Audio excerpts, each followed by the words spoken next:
सुरु गरौँ अपराधका तत्त्वहरू, एलिमेन्ट्स अफ द क्राइम।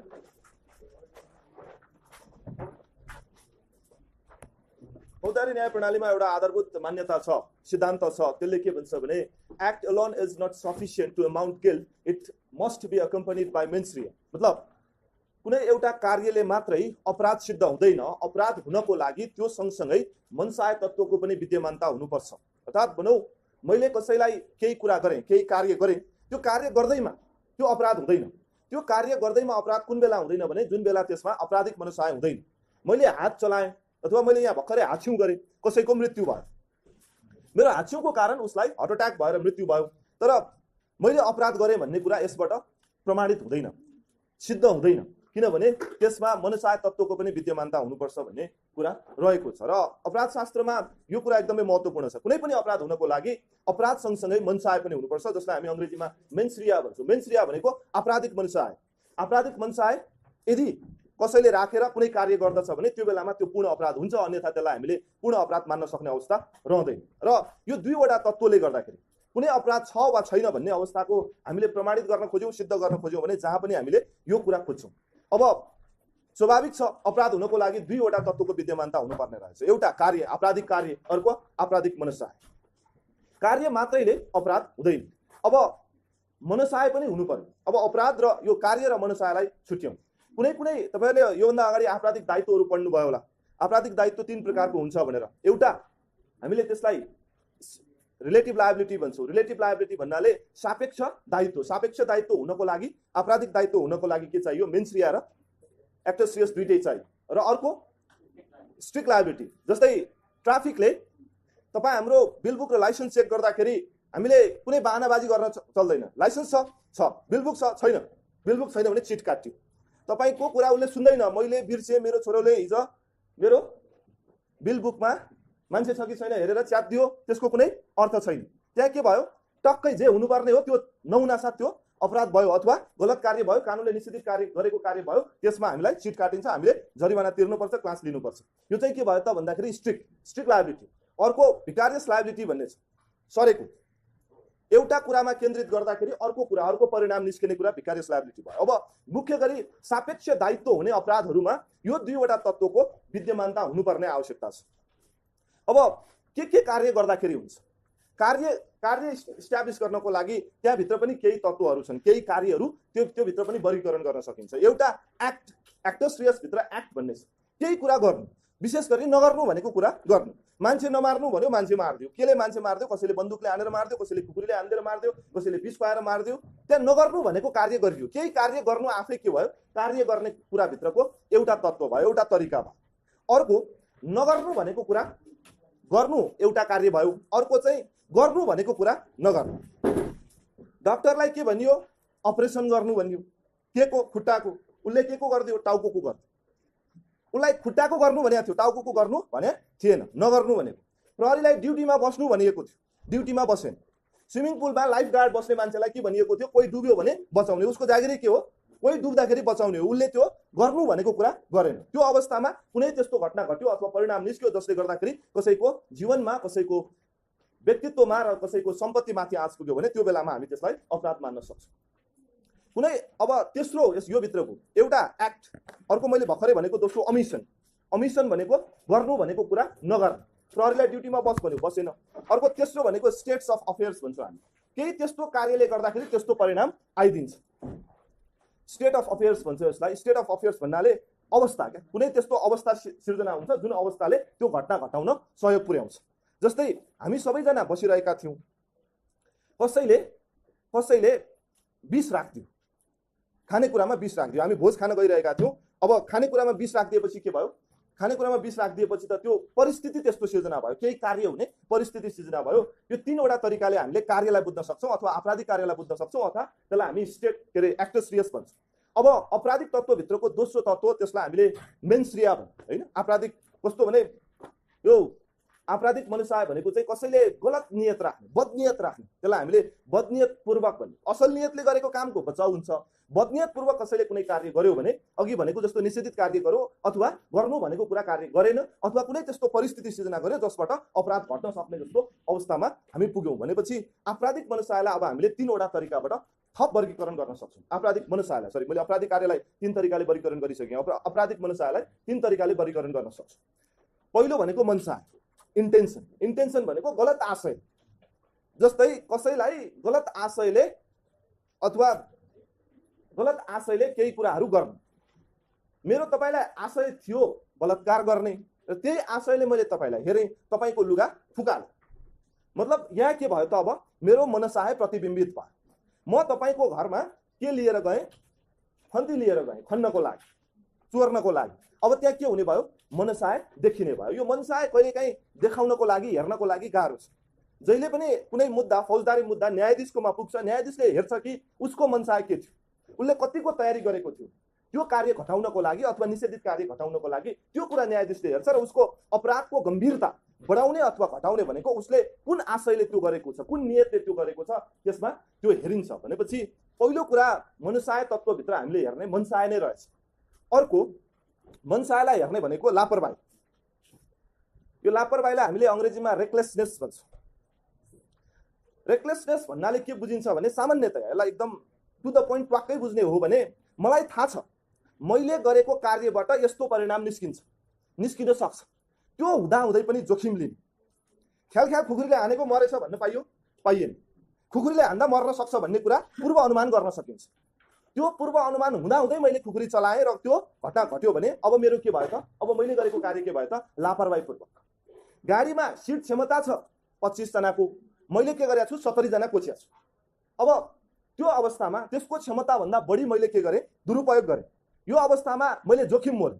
त्यो परिणाम घट्न पनि सक्छ, नघट्न पनि सक्छ, तर मलाई पूर्व अनुमान गर्न सक्ने ठाउँ छ कि मैले यो गर्दाखेरि जोखिम मोलेँ भनेपछि त्यसबाट त्यस्तो परिणाम निस्क्यो भने अघि मैले भनेको जस्तै कुनै एउटा कार्य तपाईँले गर्नुभयो, त्यो कार्यमा तपाईँले जोखिम मोल्नुभयो र जोखिम मोल्दै के भयो त? जुन कार्य आउन सक्छ भन्ने कुरा पूर्व अनुमान गर्न सकिन्थ्यो त्यो कार्य ठ्याक्कै घट्यो। त्यो अवस्थामा हामीले त्यसलाई के भन्छौँ त? रेकलेसनेस भन्छौँ, त्यसलाई लापरवाही भन्छौँ। सवारी ज्यानमा छुट्टै एउटा व्यवस्था छ, लापरवाहीपूर्वक सवारी चलायो भने होइन। तपाईँले 161 दफा सवारी तथा यातायात व्यवस्था ऐनको 161 को 2 हेर्नुभयो भने त्यहाँ यो लापरवाहीको कुरा गरिएको छ। लापरवाहीपूर्वक कसैले गाडी चलायो भने स्पिड लिमिट छ जम्मा 60 किलोमिटर/आवर को, मैले 90 मा आएँ भने चाहिँ मैले त अननेसेसरी रिस्क लिएँ नि। यो होइन कि मैले 90 मा गाडी चलाउँदा, बाइक चलाउँदाखेरि मैले कुनै भवितव्य घटना घटाउँछु भन्ने छैन, तर पूर्व अनुमान गर्न सकिन्छ। तेस्रो यहाँ भित्रको एलिमेन्टलाई हामी नेग्लिजेन्स भन्छौँ, हेलचेक्राइ। हेलचेक्राइ भनेको चाहिँ एउटा रिजनेबल मेन टेस्ट भन्छ यसलाई। कोही एउटा सामान्य समझ सुझबुझको मान्छे त्यहाँ छ, त्यो सुझबुझको मान्छेले त्यस्तो गर्ला भनेर अनुमान गर्न सकिँदैन। जस्तै गाडी चढ्या छ, गाडी चढेपछि सार्वजनिक यातायात चढेपछि भाडा दिनुपर्छ भन्ने थाहा छ, तर आज मैले पर्स भुलेँ भनिदिएँ होइन। अब एउटा रिजनेबल पर्सनले, एउटा सुझबुझ भएको मान्छेले त्यो घटना घटाउँदैन भन्ने सन्दर्भबाट यसलाई सोच्दाखेरि हेलचेक्राइ, यस्तो हेलचेक्राइ गर यसलाई चाहिँ एकदम कम गम्भीरताको अपराध मानिन्छ अथवा यसलाई अपराधभित्र पारे पनि यसमा सजाय हुने भनेको निकै धेरै कम। ठ्याक्कै ग्राभिटी घट्दै आउँछ। इन्टेन्सनल, सापेक्ष दायित्व भएको, मनसायपूर्वक हामीले गर्यौँ त्यसमा धेरैभन्दा धेरै आपराधिक दायित्व हुन्छ अथवा भनौँ सजायको दायरा मात्रा बढी हुन्छ। लापरवाहीमा अलिक कम हुन्छ र त्योभन्दा कम हेलचेक्राइमा हुन्छ, नेग्लिजेन्समा हुन्छ। यो चाहिँ विशेष गरी 2वटा तत्त्वको कुरा मैले गरेँ। अब तेस्रो यो एलिमेन्ट्स अफ द क्राइम भित्र हामीले चर्चा गर्नुपर्ने विषयवस्तु भनेको ट्रान्सफर्ड मेलिस। मेलिस भनेको मनसाय, सरेको मनसाय। कहिलेकाहीँ हामी भन्छौँ नि होइन, ढुकुरलाई हानेको कुकुरलाई लागेछ भनेर, अँध्यारोमा झटाएर हानेको ढ्याकै लागेछ भन्छौँ नि होइन। यो यस्तै हो यो सरेको मनसाय भने। मैले एउटा मान्छेलाई ताकेर मार्छु नै भनेर बन्दुकले हाने, मान्छेले छलो कुकुरलाई लाग्यो। यो बेला मलाई आपराधिक दायित्व हुन्छ कि हुँदैन भन्दाखेरि हुँदैन। किन हुँदैन? किनभने मेरो उद्देश्य त कसलाई मार्ने हो? मान्छेलाई मार्ने हो। त्यो बेलामा मलाई मुद्दाको उद्योगसम्म अथवा मैले आपराधिक कार्य गर्ने उद्योग गरेँ भन्ने सन्दर्भसम्म मलाई सजाय गर्नु ठिक छ। मैले ताक्न चाहिँ कुकुरलाई ताकेको, तर कुकुरले छल्यो, मान्छेलाई लाग्यो। त्यो बेलामा यो के भयो त? यो अघि मैले भनेको जस्तो हेल्थ क्राइम भयो, नेग्लिजेन्स भयो, इनिभिटेबल एक्सिडेन्ट भयो, मैले त्यो परिकल्पनै गरेको थिइनँ, तर त्यो घटना घट्यो र उसको मृत्यु हुन पुग्यो भनेपछि अब मलाई सजाय भयो भने पनि केमा सजाय हुन्छ? हेल्थ क्राइममा सजाय हुन्छ।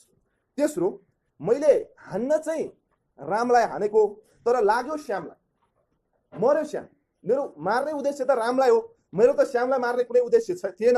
अब मैले यसमा सजाय पाउनु पर्ने होइन भन्न पाइएन। यहाँ के भयो? मनसाय सर्यो, एउटा व्यक्तिबाट अर्को व्यक्तिमा मनसाय सर्यो। किन एउटा व्यक्तिबाट अर्को व्यक्तिमा मनसाय सर्यो भन्दा यसको सन्दर्भमा कुराकानी गर्दा अर्को व्यक्तिलाई क्षति पुग्यो नि त, हैन? यसबाट चाहिँ हामीले के बुझ्न सक्छौँ भन्दाखेरि मनसाय पनि सर्दो रहेछ। एउटा अघि मनसाय भित्रको 3वटा तत्त्वको मैले कुरा गरेँ अथवा 3वटा तरिकाको कुरा गरेँ। यो अर्को एउटा चाहिँ सरेको मनसाय, जसलाई हामी के भन्छौँ? ट्रान्सफर्ड म्यालिस भन्छौँ। ट्रान्सफर्ड म्यालिस तपाईँहरूले सिलेबसमा यो हेर्न सक्नुहुन्छ। अब मैले जहाँसम्म मलाई लाग्छ तपाईँहरूको परिच्छेद 4 को विषयवस्तुको बारेमा जानकारी गराउन यहाँलाई सकेँ। अब परिच्छेद 5 मा जाउँ। Stages of crime and enquired offence, अर्थात् अपराधको चरणहरू र अपूर्ण अपराध। यो इन्क्वायर्ड अफेन्स भनेको अपूर्ण अपराध, जुन अपराध पूर्ण हुँदैन, पूर्ण हुन पाएको हुँदैन। अब अपराधको चरणहरूमा छ, हामीले अघि भनेको जस्तो यो मनसायपूर्वक गरिने अपराध अथवा भनौँ इन्टेन्सनल गरिने क्राइमहरू, सापेक्ष दायित्व अन्तर्गतका अपराधहरूको सन्दर्भमा कुराकानी गर्दाखेरि सापेक्ष दायित्व भएका अपराधहरू 4 चरणमा हुन्छ। हामीले लापरवाही र भवितव्यलाई त छुट्यायौँ, हैन? जस्तै मैले ठ्याक्कै 3टा कुरालाई छुट्याउनको लागि सजिलो तपाईँलाई एउटा उदाहरण दिन्छु। म र मेरो छिमेकीको एकदम झगडा परेको थियो, हैन? सबैको छिमेकीको प्राय झगडा परेकै हुन्छ। देख्यो कि कुटुकुटु लाग्छ, उसलाई देख्यो कि नआएको खखार पनि निकालेर थुकौँ कि जस्तो लाग्छ, त्यस्तो रिस छ भित्रभित्र। अब एक दिन झगडा परे होला, पाखुरा सुक्या होला, तँलाई म नमारी छोड्दिनँ पनि भनेको थिएँ, सारा समाजले सुन्या पनि थियो। म बाइक चलाएर आउँदै थिएँ, ऊ बाटोमा टुना बाँध्दै रहेछ। यही हो मौका, आज यसलाई म नकिची छोड्दिनँ भनेर मैले दिमागमा सोचिराखेको छु, बाइक हुइकाउँदैछु। त्यतिकै बेला आएर मलाई मौरीले टोक्यो र मेरो बाइकले गति गुमायो, उसलाई लाग्यो, ऊ मर्यो। अब मलाई कुन सजाय हुन्छ? सरकारी वकिलले मुद्दा चलाउँदाखेरि के भन्छ? यिनीहरूको पहिलेदेखि रिसिभी लाग्थ्यो, यसले पहिला मार्छु पनि भनेको थियो, मार्ने उद्देश्यले मौका छोपेर मारेको हो भन्छ सरकारी वकिलले। मलाई जन्मकैदको सजायको माग दाबी गर्छ। ट्राफिकको एक्सिडेन्टको रिपोर्टले के भन्छ? यहाँ स्पिड लिमिट जम्मा 40 थियो, यसले 60 मा चलाएको थियो, यसले लापरवाही गरेर चलाएको छ भन्छ। म के भन्छु? मलाई मौरीले टोकेको थियो, त्यो भएर मैले गति गुमाएँ, मैले यो रोक्न सक्ने खालको अवस्थै थिएन र यो भवितव्य पर्यो भन्छ। हेर्नुहोस्, कार्य एउटै हो। अब न्यायाधीशकोमा यो मुद्दा गयो, अब न्यायाधीशले कुन सजाय गर्छ? साक्षी बगाउँदा सारा साक्षी तयार छन्, भनेको के थिए मैले? तँलाई नमारी छोड्दिनँ भनेको थिएँ, मर्न त मर्यो, मेरै कारणले गर्दाखेरि मर्यो, मेरै कार्यले गर्दाखेरि मर्यो। अब मेरो मनसाय तत्त्व के थियो? मेरो मनसाय तत्त्व मार्ने नै थियो। त्यसलाई देखेपछि यही हो मौका भनेको थिएँ, तर मैले त्यो मेरो मनसाय अनुसार मार्न पाइनँ। त्योभन्दा अगाडि मलाई मौरीले टोकेको अवस्था छ। हेर्नुहोस्, मुद्दा यस्तै जटिल हुन्छ। केही न केही घुमाउने ठाउँ हुन्छ, केही न केही समाउने ठाउँ हुन्छ, केही न केही टेक्ने ठाउँ हुन्छ। अब कसले कुन रूपमा व्याख्या गर्छ भन्ने हो। तर हाम्रो उद्देश्य भनेको के हो त? त्यो व्यक्तिले जुन कसुरको गम्भीरता अनुसार कार्य गरेको छ त्यो अनुसार मात्र उसलाई सजाय हुनुपर्छ, त्योभन्दा बढी उसलाई सजाय हुनु हुँदैन। अब पहिलो कुरा, मैले मार्छु भनेको मार्न पनि लागेको र मेरो कारणले मरेको हेर्दाखेरि यसलाई स्ट्रिक्ट लायबिलिटी, सापेक्ष दायित्वभित्र हामीले राख्न सक्छौँ। अब यही अपराधलाई हामीले चरण चरणमा वर्गीकरण गर्न सक्छौँ। लापरवाही के हो त? स्पिड लिमिट बढी भएको ठाउँमा मेरो उद्देश्य त मार्नै थियो, मैले स्पिड लिमिट एक्सिड गरेँ, मतलब मैले त्यो जोखिम मोलेँ, मैले त्यो परिणाम आउन सक्छ भन्ने पूर्व अनुमान गर्दा गर्दै पनि मैले त्यो जोखिम मोलेँ, त्यो लापरवाही भयो। र अब मौरीले टोक्यो त मैले के गरेँ? हैन, त्यो ठ्याक्क उसलाई मार्ने बेलामा सायद उसले कुनै बेला सहयोग गरेको मलाई याद आउँछ, मैले झ्याप्पो ब्रेक हान्न सक्थेँ कि अघिको परिस्थिति अनुसार। त्यहाँ त मलाई मौरीले टोकेको कारण न के भयो? त्यो घटना घटेको भनेपछि त्यो चाहिँ के भयो त भन्दाखेरि नेग्लिजेन्स, अघि भनेको जस्तो हेल्थ क्राइम, मैले हेल्थ क्राइम गरेर चलाएँ। यो 3टै कुराको विद्यमानता हुन्छ कुनै अपराधमा। अब अपराधलाई यही चरणबाट हामीले हेर्न सक्छौँ र अपराधका 4वटा चरणहरू हुन्छ। पहिलो चरण भने के हो भने मनसाय हुनु पर्यो। देख्यो कि उसलाई माया गरौँ जस्तो लाग्छ, मौका पाएँ भने बलात्कार गर्छु, त्यो मेरो भित्री सोच। त्यो के भयो त? मेरो गलत मनसाय। देख्यो कि उसलाई मारौँ जस्तो लाग्छ, घाँटी थिचौँ जस्तो लाग्छ, त्यो मेरो गलत मनसाय। उसको बाउसँग टन्न पैसा छ, अब यसलाई अपहरण गरेर फिरौती माग्छु र धनी हुन्छु भन्ने छ, यो मेरो आपराधिक मनसाय। मनसाय आफैमा अपराध होइन। हाम्रो मनमा त्यस्ता कति कुरा आउँछन्। कतिजनालाई हामीले मनमनै मारिसक्यौँ, कतिजनालाई बिहे गरिसक्यौँ, त्यसको कुनै हिसाब किताब लेखाजोखा हुँदैन। त्यो मनले कति नराम्रो कुरा सोच्न सक्छ, त्यसको कुनै हद सीमै छैन, त्यसलाई हामी नाप्न पनि सक्दैनौँ। तर पहिला अपराध घटाउनको लागि गलत मनसाय हुनु पर्यो, बदनियत हुनु पर्यो, त्यो चाहिँ पहिलो चरण हुनु पर्यो। अब तपाईँ के गर्नुहुन्छ? त्यसपछि तयारी थाल्नुहुन्छ कसरी अपहरण गर्ने। यो बिहान यसको छोरा स्कुलमा यति बजे हिँड्दो रहेछ, बेलुका यति बजे छुट्टी हुँदो रहेछ, गाडीबाट यति बेला ओर्लिँदो रहेछ। मैले के गरेँ, अब रेकी लगाउन थालेँ। मैले कहाँ कुन बेला ऊ झर्छ भन्ने सबै कुरा उसको अध्ययन गर्न थालेँ। यो भयो प्रिपरेसन। अब मैले कार्य गरेँ के ऊ गाडीबाट झर्न साथ झ्याप्प समातेर मेरो गाडीमा राखेँ। मेरो तयारी भइसक्यो। अब मैले लगेर उसलाई लुकाएर उसको बाबुआमालाई फोन गरेँ। अब के भयो, कार्य पनि भयो। सो यसरी 4वटा चरणमा, पहिला मनसाय, त्यसपछि तयारी, त्यसपछि म के गर्छु, उद्योग गर्छु। उद्योग भनेको यो हामीले भन्ने जस्तो यो चाहिँ घरेलु तथा साना उद्योग होइन, अथवा ठुलो उद्योग पनि होइन, मजौला उद्योग पनि होइन। यो उद्योग भनेको कुनै अपराध गर्नु, एटेम्प्ट, प्रयास गर्नु, मतलब गर्नु नै। त्यो ठ्याक्क गरिसक्दाखेरि के भयो, मैले हान्न चाहिँ खुकुरीले नै हानेको हो, मेरो मार्ने नै उद्देश्य हो। त्यही बेला उसले के गर्यो, निहुरिदियो र उसले त्यो छल्यो। भनेपछि मैले प्रहारसम्म त गरेको हो नि त, होइन? हो त्यो चाहिँ के भयो त, एटेम्प्ट, उद्योग भयो। र 4थो चरण भनेको कार्य, त्यसले पूर्णता पायो। हेर्नुहोस् त, मनसायदेखि कार्य गर्नेसम्मको कुराले के पायो, एउटा अपराधको चरणमा पूर्णता पाउने काम गर्यो। अब तयारी गर्ने कुराहरूलाई हामीले नाप्न सक्छौँ। यो नाप्ने भनेको कहाँनिर हो भने ठ्याक्कै उद्योग र पूर्ण अपराधको बिचमा, यो दुईवटाको बिचमा हामी के लगाइदिन्छौँ, पर्खाल लगाइदिन्छौँ। किनभने त्यो त हेर्नु पर्यो। जस्तै अघि मैले भने म न्यायाधीश हो भने म गम्भीरता हेर्छु अपराधको। त्यो अपराधले समाजमा फेरि शान्ति सुव्यवस्थामाथि खलल पुर्याउँछ कि पुर्याउँदैन, म त्यो पनि हेर्छु। म उसले गरेको कार्यले अरू कति मान्छेहरूलाई असर गर्छ पनि हेर्छु। उसलाई दिएको सजायले थप मान्छेहरूलाई त्यस्तो गर्नबाट कसरी रोक्छ भन्ने कुरा पनि हेर्छु। भनेपछि यी यावत कुराहरूलाई विश्लेषण गर्नुपर्ने हुन्छ। त्यो भएको भएर जहिले पनि हामीले के हेर्छौँ, बिहाइन्ड द सिन, मतलब अपराध भइसकेपछि, अपराध हुन लाग्दा लाग्दै, अपराध हुन खोजिरहेको अवस्था हामी त्यसलाई चरण चरणमा बाँधेर हेर्छौँ। पूर्व रिस इबी लाग, जस्तै जहिले पनि कुनै शङ्कित व्यक्तिलाई, अभियुक्त व्यक्तिलाई बयान लिइन्छ, बयान लिने बेलामा तपाईको चिनजान पूर्व रिस इबी छ कि छैन भन्ने क्वेसन अनिवार्य प्रश्न उसलाई सोद्धाखेरि। जस्तै मैले कुनै अपराध गरेर मलाई शङ्कित व्यक्तिको रूपमा, अभियुक्त व्यक्तिको रूपमा अदालतमा प्रस्तुत गरिएको छ अथवा सरकारी वकिलकोमा बयानकोमा लगिएको छ भने त्यो बेला मलाई सोध्ने एउटा अनिवार्य प्रश्न के हो त, त्यो व्यक्तिसँग जुन घटना घटाइयो अथवा त्यो पीडितलाई यो घटना घटाउनु पूर्व मेरो मनसाय इबी लाग थियो कि थिएन, चिन्जान थियो कि थिएन। चिन्जान थियो, रिस इबी लाग थियो भने के भयो, इन्टेन्सन त्यहाँबाट रिफ्लेक्ट हुने भयो, उसको मनसाय त्यहाँबाट प्रतिबिम्बित हुने भयो। 2, तपाईले यो अपराध घटाउन के गर्नुभयो त, बाटोमा ढुकेर बस्नुभयो कि, कुनै पसलमा गएर विष किन्नुभयो कि, चोरी डकैती गर्नको लागि नक्कली साँचो बनाउनु भयो कि, तपाईले त्यो तालजा फुटाउनको लागि कहीँ गएर हम्मर किन्नु भयो कि। यहाँबाट के देखिन्छ, तपाईको तयारी देखिन्छ। तेस्रो भनेको उद्योग। अब मनसाय पनि छ, तयारी पनि गरिसकेका छ भने के गर्ने हो, उद्योग गर्ने, एटेम्प्ट गर्ने हो। त्यो अपराध गर्ने ठाउँसम्म पुग्ने हो। अपराध नघटिहाल्न सक्छ। किन, मार्न खोजेको एकजना व्यक्ति त्यो जहिले पनि बिहान मर्निङ वाकमा यहीँबाट आउँथ्यो, त्यो दिन के भएछ, बिहान उसकोमा श्राद्ध परेछ, आइदियो। अब के भयो, मैले त्यो परिणाम त घटाउन सकिनँ नि, जुन परिणामको मैले परिकल्पना गरेको थिएँ त्यो त घटाउन सकिएन, यो एटेम्प्ट भयो। तर ऊ भोलिपल्ट फेरि आउँछ भन्ने थाहा थियो, म भोलिपल्ट पनि गएँ र उसलाई प्रहार गरेँ। प्रहार गर्दैमा ऊ मर्छ भन्ने छैन, उसलाई हस्पिटल लगेर बचाउन पनि सकिन्छ। अब ऊ मरेन छ भने, मर्यो भने अपराध पूर्ण भयो, ऊ मरेन छ भने कहाँसम्म गयो त, उद्योगसम्म मात्र गयो। भनेपछि यसरी हामीले अपराधका 4 चरणहरूलाई बुझ्न सक्छौँ, छुट्याउन सक्छौँ र गम्भीरता हेर्न सक्छौँ। तयारी र मनसाय दुईटाले मात्र चाहिँ के हुँदैन, अपराध हुँदैन। यो कुरा चाहिँ एकदम स्पष्ट हो। तर तपाईले उद्योग गरेपछि के भयो, अपराध भयो। त्यो अपराध अपूर्ण अपराध चाहिँ भयो, तर हुन चाहिँ भयो। अब अपूर्ण अपराधहरू के हुन् त, अपूर्ण अपराधलाई हामीले 3वटा विभिन्न प्रकारहरूमा वर्गीकरण गर्न सक्छौँ। अपराध भने पूर्ण, ट्याक्कै त्यसमा सापेक्ष दायित्व हामीले ठोक्न सक्छौँ, त्यसमा लापरवाहीको दायित्व हामीले ठोक्न सक्छौँ, अथवा हामीले स्ट्रिक्ट लायबिलिटी हामी ठोक्न सक्छौँ, अथवा भवितव्य पर्न सक्छ कहिलेकाहीँ एक्सिडेन्टल दायित्व हामीले ठोक्न सक्छौँ। तर यहाँ अब अपूर्ण अपराध, पूर्ण अपराध जे परिणाम निकाल्न खोजिएको थियो त्यो निकालिसकिएको छैन। यसलाई हामीले 3वटा प्रकारमा विभक्त गर्न सक्छौँ, बाँड्न सक्छौँ। पहिलो प्रकार यसलाई हामीले कन्स्पिरेसी भन्छौँ, षड्यन्त्र। दोस्रो उद्योग, तेस्रो दुरुत्साह। तेस्रोबाट सुरु गर्यो। जस्तै तपाईले केही महिना अगाडि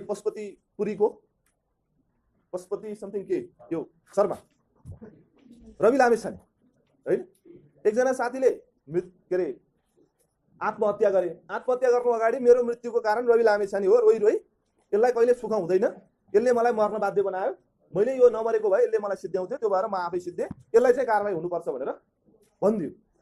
यो दुरुत्साहन भनेको यही हो।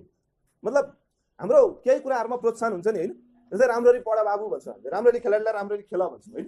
अब कसैले कुनै जिम्मेवारी सम्हालेको छ भने सफलतापूर्वक तपाईको जिम्मेवारीको पूर्णताको कामना गर्छौ भन्छ, त्यो चाहिँ के भयो त? प्रोत्साहन भयो। यसलाई ठ्याक्कै उल्टो गर्दाखेरि त्यो के हुन्छ? दुरुत्साहन हुन्छ।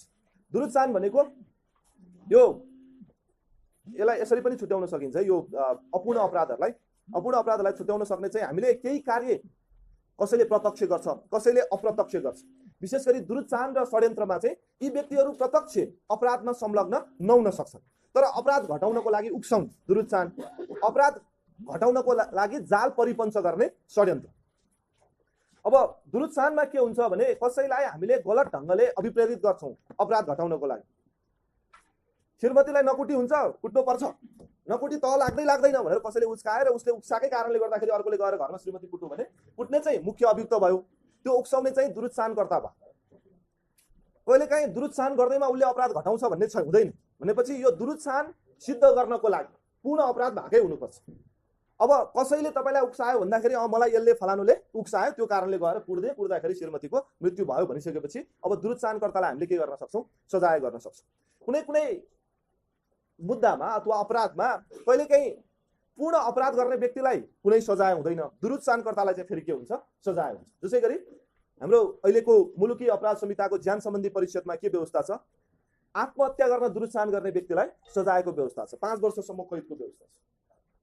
मतलब मैले आफूले आफूलाई मारे, मलाई केही सजाय छैन, अथवा भनौँ म आफूले आफूलाई मार्न खोज्दै अपराध गर्न खोज्दै म बाँचे। अस्ति केही महिना अगाडि तपाईहरुले घटना सुन्नुभयो, थानकोटको एकजना मान्छे उसको श्रीमतीसँगै 2 जना छोराछोरीसँगै के गरे? त्रिशुलीमा हाम फालेर मर्यो हैन। उसलाई सजाय गर्ने ठाउँ नै छैन, तर उसलाई त्यो गर्न दुरुत्साहन कसैले गरेको छ भने के हुन्छ? दुरुत्साहन गर्नेलाई चाहिँ सजाय हुन्छ। दुरुत्साहन गर्नेलाई, मुख्य अभियुक्तलाई सजाय हुँदैन, कुनै अपराधमा के हुन्छ? दुरुत्साहन गर्नेलाई सजाय हुन्छ। अब यो दुरुत्साहन धेरै तरिकाले हुन्छ। कहिलेकाहीँ हामी के गर्छौं? साना नाबालकहरूलाई अपराध गर्न दुरुत्साहन गर्छौं अथवा प्रयोग गर्छौं। आफू चाहिँ चोर्न नजाने तर छिमेकीको घरमा यहाँनेर सुन लुकाएको छ लिएर आइज, अथवा यो बट्टा छ लिएर आइजो भन्ने, बट्टाभित्र के छ आफूलाई मात्र थाहा छ। अब नाबालकलाई सजाय भएन, मैले के गरेँ?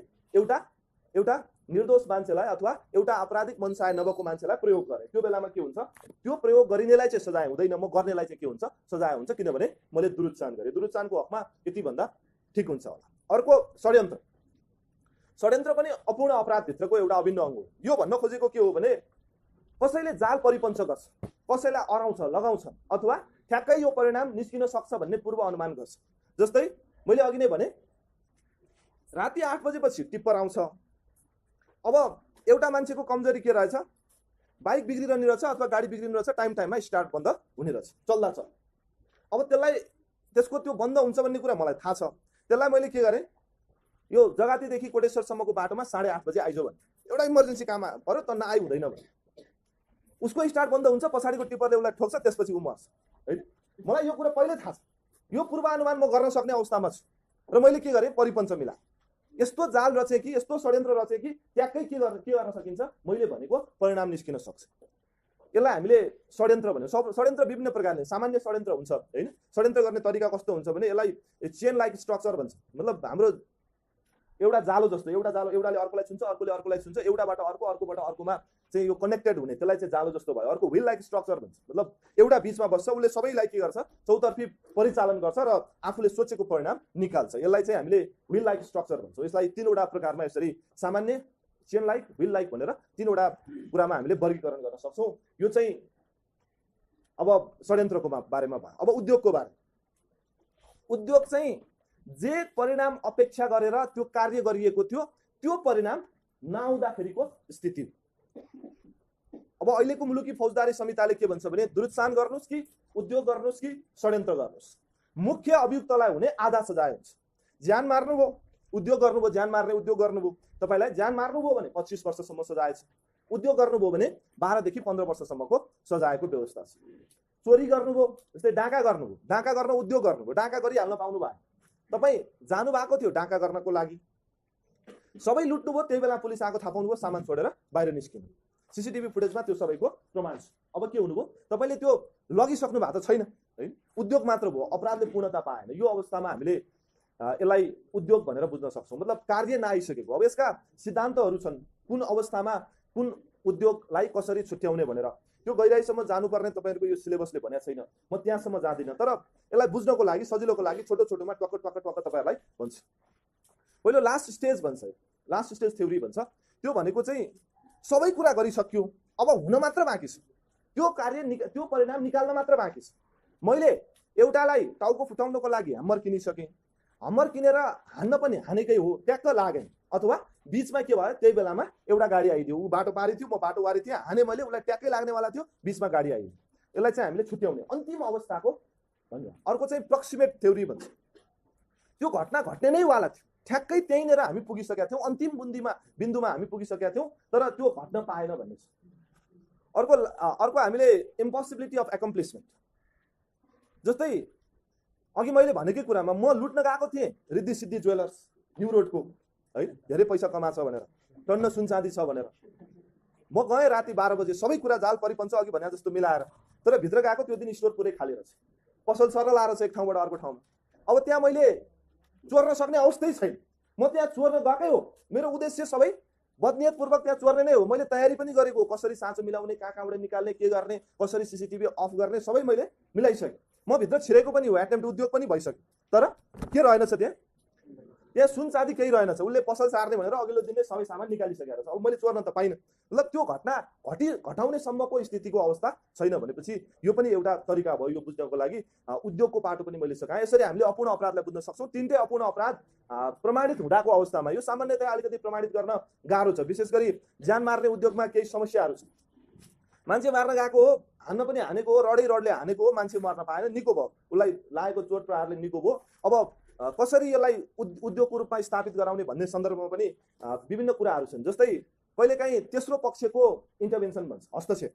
कुनै कार्य गर्यौँ तर बिचमा के गर्यो, तेस्रो पक्षले हस्तक्षेप। मैले मार्ने गएको थिएँ, खुकुरी लिएर गएको थिएँ, बिचमा अर्कोले आएर छुटाइदियो, परिवारले छुटाइदियो, साथीले छुटाइदियो। त्यो अवस्थामा के भयो त अब भन्दाखेरि त्यो अपराध घट्न सक्ने अवस्था भएन। अब यो तेस्रो पक्षको हस्तक्षेप छ कि छैन, कुटपिट र ज्यान मार्ने उद्योगलाई कसरी छुट्याउने भन्दाखेरि नेपालको न्यायालयले यो सिद्धान्त अनुसरण गरेको छ। विशेष गरी लामो समयदेखि तेस्रो पक्षले हस्तक्षेप गर्यो, त्यो ज्यान मार्ने उद्योग हो, उसले हान्दै पनि मरेन, उसले चाहिँ के भयो त कुटपिट भयो। किनभने मार्ने उद्देश्य कसरी मुखरित गर्ने त, प्रतिबिम्बित गर्ने त भन्ने कुरा प्रमाणित गर्नको लागि अलिकति गाह्रो छ। यसरी हामीले परिच्छेद 5 पनि सकायौँ। अब परिच्छेद 6 मा जाउँ। मुद्दाका पक्षहरू, पार्टिज टु द क्राइम। अब अपराध घटाउने पक्षहरू को हुन्छन्? कुनै एउटा अपराध घट्यो, त्यो अपराध घटाउनको लागि, अपराध घटिसक्यो, उद्देश्य मान्छे मार्ने थियो, उद्देश्य अपहरण गर्ने थियो, उद्देश्य बलात्कार गर्ने थियो, त्यो घटना घटिसक्यो, तर त्यहाँ कुन पक्षको संलग्नता कुन हदसम्म छुटाउनको लागि के गर्नुपर्छ? अपराधका पक्षहरूलाई हामीले के गर्नुपर्छ? छुटाउनु पर्ने हुन्छ। जस्तै अघि मैले भने कुनै आत्महत्याको मुद्दामा के हुन सक्छ? कसैको संलग्नता दुरुत्सान गर्नेसम्म हुन सक्छ। तैँले मान्छे मारेको हो कि होइन? मैले मान्छे मारेको होइन हजुर। किन? मैले त खुट्टा थिच्यायो, त्यो कारण मैले मान्छे कसरी मार्छु? खुट्टा थिचेर मान्छे मर्याछ? मान्छे त उसले मार्यो, किनभने उसले घाँटी थिच्यायो, होइन? दुईजना मान्छे मार्न गएछन्, एउटाले खुट्टा थिच्यो, अर्कोले घाँटी थिच्यो। खुट्टा थिचेर त मान्छे मर्दैन, होइन? उसले त के भन्न सक्छ? मैले खुट्टा थिच्यायो हजुर, मेरो कुनै संलग्नता छैन, खुट्टा थिचेर काहीँ मान्छे मारेछ भनेर ल्याउनुहोस्, म सजाय भोग्न तयार छु, अन्यथा म सजाय भोग्दिनँ भन्छ। अर्कोले के गरेछ? घाँटी थिचेछ। अब यो अवस्थामा मतलब अपराधमा यस्ता कुराहरू हुन्छन्। जस्तै कसैले के गरिदियो, मान्छे बेच्नको लागि लिएर जाँदैछ, उसले के गरिदियो? टिकट किनिदियो। अब उसको संलग्नता त्यसमा छ कि छैन? मेरो छोरो त एकदम सोझो हो, उसले त्यस्तो त गर्नै सक्दैन, उसले के गरिदियो? अर्कोले किनेको लागु औषध घरमा ल्याएर उसको घर राख्ने ठाउँ रहन्छ, भूकम्पले घर भत्काएर छ, मेरो छोरोले दराजमा राखिदिए मात्रै हो, मेरो छोरोको संलग्नता छैन भन्छ। अब राखिदिँदैमा त अपराध हुँदैन होला, है? अब के हुन्छ त? कुनै अपराध घटना घट्दाखेरि त्यसका पक्षहरूलाई हामीले छुट्याउनु पर्छ। त्यसलाई सामान्यतया हामीले दुईटा ढङ्गबाट छुट्याउँछौँ। एउटा प्रिन्सिपल अफेन्डर भन्छौँ, अर्को एसेसरिज अथवा एक्जिलरी अफेन्डर्स भन्छौँ। एउटा मुख्य अभियुक्त जसले त्यो कारण करनी गर्यो, त्यो घटायो, त्यो कार्य गर्यो, त्यो चाहिँ मुख्य अभियुक्त भयो। जसले त्यो घटाउनको लागि साथ, सहयोग, सल्लाह, मत-सल्लाह, हात दियो, सहयोग गर्यो, सरसहयोग गर्यो, ती व्यक्तिहरूलाई चाहिँ हामीले गोलमटोल पालेर सोलो डोलोमा कहाँ राख्छौँ? यसलाई सेकेन्डरी अथवा एसेसरिज पार्टिज भनेर राख्छौँ। कसैले सहयोग गर्छ, कुन हदसम्म उसको सहयोग छ त अपराध घटाउनको लागि? उसले पनि सायद मान्छेलाई उक्साएको हुनसक्छ, अथवा त्यो कार्य गर्नको लागि ठिक छ तिमीले केही हुँदैन, ल राम्रो हुन्छ, राम्रो गर भनेको हुनसक्छ, उसको मनसा गलत हुनसक्छ। अब यो छुटाउनको लागि अलिकति गाह्रो छ। यो स्थितिको अलिकति अप्ठ्यारोपन चाहिँ यहाँभित्र छ। अब यसलाई हाम्रो कानुनले दुई तीन ढङ्गबाट छुट्याएको छ।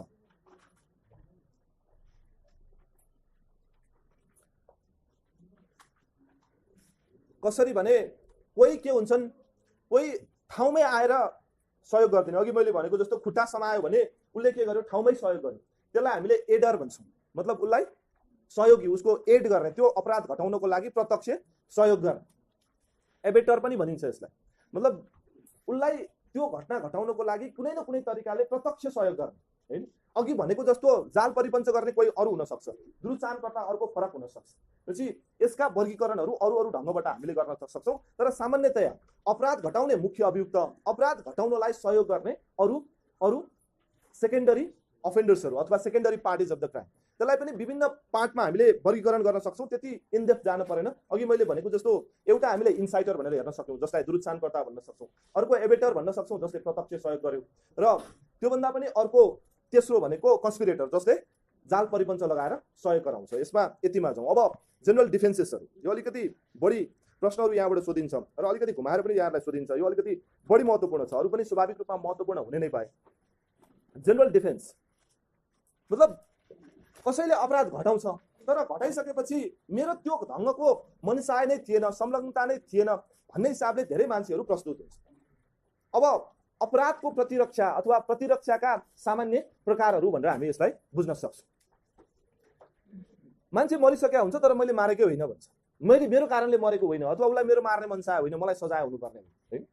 जुनसुकै व्यक्ति जसलाई सङ्केतको रूपमा, अभियुक्तको रूपमा अदालतमा प्रस्तुत गरिन्छ, ती प्रस्तुत गरिएका व्यक्तिहरूले जहिले पनि के लिन खोज्छन्, प्रतिरक्षा लिन खोज्छन्।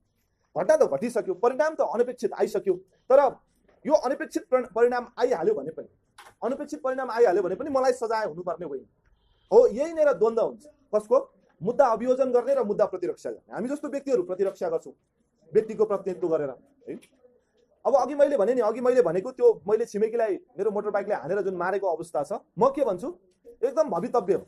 मौरीले टोकेको छ, शारीरिक परीक्षण गराइपाउँ, शारीरिक परीक्षण गर्ने यो डाक्टरलाई झिकाइ पाऊँ, उसको बकपत्र गराइपाउँ। म के भन्छु, यही कुराहरूले के गर्न खोज्छु, डिफेन्स लिन खोज्छु। किनभने त्यसो हुँदा निकै कम 1 वर्षसम्म सजाय हुन सक्छ। 1 वर्षसम्म भने 1 दिन पनि हो, 12 महिना पनि हो, 365 दिन पनि हो हैन। म कम गराउन खोज्छु।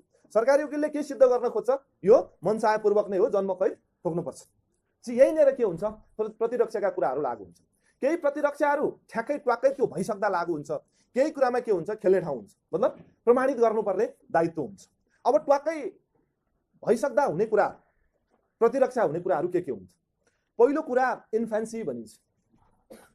इन्फेन्सी भनेको यो नाबालकको अवस्था।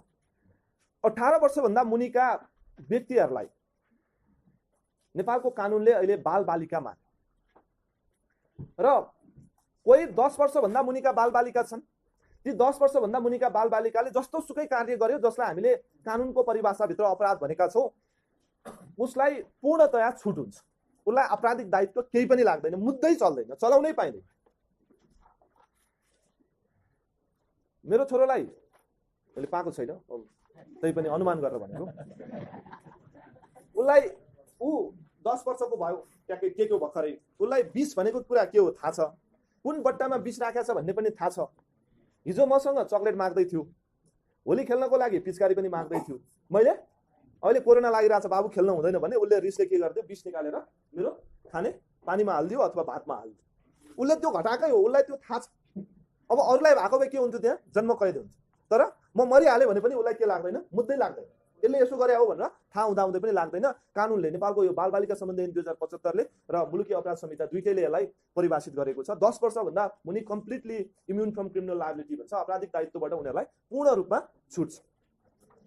यो बालबालिकाहरू जो 10 वर्षभन्दा मुनिको, 10 देखि 14 वर्षसम्मको बालबालिका हो, जतिसुकै सजाय हुने उनीहरूले अपराध गर्यो भने त्यसलाई अपराध भन्न पाइँदैन। त्यसलाई हामीले यो कानुनको भाषामा बाल बिज्याइ भन्छौँ, बिजाउने काम उसले गर्यो भन्छौँ होइन। बाल बिज्याइ उसले गर्यो, अब दुराचार होइन, बिज्याइ भन्छौँ हामी यसलाई। दुराचार भनेको अलिकति अर्कै भयो, बिज्याइ भन्नुपर्छ। यो 10 देखि 14 वर्षसम्मको बालबालिकाको हकमा उसलाई जरिवाना मात्र हुने सजाय छ भने जरिवाना नगराउने, कैद पनि हुने सजाय छ भने, जतिसुकै कैद लेखिएको छ भने पनि अधिकतम 6 महिनासम्म कैद हुन्छ। त्यो कैद पनि के हुँदैन त भन्दाखेरि कारागारको कैद हुँदैन, उसलाई बाल सुधार गृहमा राख्नुपर्छ भन्छ 6 महिनासम्म। बाल सुधार गृह भनेको अहिले सरकारले 5-7वटा प्रदेशहरूमा एउटा छुट्टा छुट्टै बाल सुधार गृहहरू अहिले 4वटामा भइसकेको छ, अरूमा बन्ने क्रममा छ। बाल सुधार गृहहरू त्यस्तै खालका बालबालिकाहरूलाई बाल विजय गर्ने बालबालिकाहरूलाई राख्ने ठाउँ छ, त्यहाँ लगेर राखिन्छ। त्यसलाई त्यसरी पनि चाइल्ड इन कन्फ्लिक्ट विथ ल पनि भनिन्छ हैन, तर हामीले सामान्यतया यो सैद्धान्तिक हिसाबले व्यवहारिक हिसाबले बाल विजय भन्छौँ। चाइल्ड इन कन्फ्लिक्ट विथ लमा पनि अलिकति गम्भीरता छ, कुनै दिन जुबिनाल पढ्यो भने अझ छलफल गरौँला। तर यसरी बुझ्नुहोस्, अब 14 वर्षको बालबालिका छ र उसले कुनै अपराध गर्यो, अघि भनेको जस्तो विजय गर्यो, जुन अरू 18 वर्ष माथि पुगेका व्यक्तिहरूले गर्दाखेरि त्यसलाई हामीले अपराध भन्छौँ। उनीहरूलाई अरूलाई हुने सजायको आधी सजाय हुन्छ। जस्तै मान्छे मार्दाखेरि मलाई 25 वर्ष सजाय हुन्छ भने 14 देखि 16 वर्षको बालबालिकाले गर्यो भने उनीहरूलाई बढीमा 12.5 वर्ष सजाय हुन्छ। अब 16 देखि 18 वर्षसम्म यिनीहरूलाई चाहिँ अरूलाई हुने सजायको 2/3 सजाय हुन्छ। भने मतलब जस्तै मैले मानव बेचबिखन गरेँ अथवा डाका गरेँ भनौँ न, डाका गर्दाखेरि न्यूनतम 7 वर्ष सजाय छ, अथवा एक प्रकारको डाकामा 5 वर्ष सजाय छ। मानिलिउँ मलाई 9 वर्ष सजाय भयो, मसँगै डाका गर्ने अर्को 16 देखि 18 वर्षको छ भने उसलाई चाहिँ 6 वर्ष मात्र हुन्छ। मुख्य अभियुक्तलाई हुने सजायको 2/3 मात्र हुन्छ। यसरी बालबालिकाको हकमा प्रतिरक्षाको एउटा व्यवस्था गरिएको छ। यो व्यवस्था स्पष्ट छ। यो जो कोहीको हकमा लागू हुन्छ जो 18 वर्षभन्दा मुनि छ, उमेरमा विवाद पर्यो भने उसको जन्मदत्ताको कागजहरू, उसको स्कुलको सर्टिफिकेटहरूलाई रेफरेन्समा लिइन्छ। त्यसमा पनि विवाद भयो भने यो सम्बन्धी प्र्याक्टिस गर्ने डाक्टरहरूलाई उनीहरूले आफ्नो राय दिन्छन् र रायकै आधारमा अदालतले फैसला गर्ने गरेको छ।